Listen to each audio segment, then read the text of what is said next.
જન્માષ્ટમીમાં રાજકોટના રેસકોર્સ મેદાનમાં યોજાનારા લોકમેળાનો લેઆઉટ પ્લાન જાહેર કરવામાં આવ્યો છે.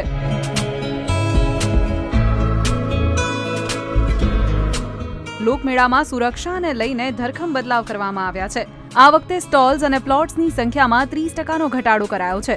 5 એન્ટ્રી અને એક્ઝિટ ગેટ, સ્પેશિયલ સુરક્ષા કોરિડોર, પીજીવીસીએલનું અંડરગ્રાઉન્ડ કેબલિંગ, 5 ફાયર ફાઇટર અને 5 ઇમરજન્સી 108, સ્ટોલ્સ પર સીસીટીવી અને અગ્નિશામક યંત્રો, તો એક ઇમરજન્સી એક્ઝિટ ગેટ પણ ઊભો કરવામાં આવ્યો છે.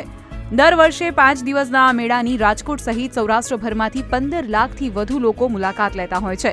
ત્યારે ભીડને કારણે કોઈ અંધાધૂંધી ન સર્જાય તે માટે આ વખતે ડ્રોનથી ભીડનું મોનિટરિંગ કરવામાં આવશે, જેથી કેપેસિટી કરતાં વધુ ભીડ થાય તો લોકોની એન્ટ્રી તે જ સમયે બંધ કરાવી શકાય. કહી શકાય કે લોકો જે છે એ મોટી સંખ્યામાં મેળામાં ઉમટી પડતા હોય છે, ત્યારે તેમની સુરક્ષાને આ વખતે ખાસ પ્રાધાન્ય આપવામાં આવ્યું છે. કેવલ Dave, Divya Bhaskar, Rajkot. Share and download કરો દિવ્ય ભાસ્કર એપ.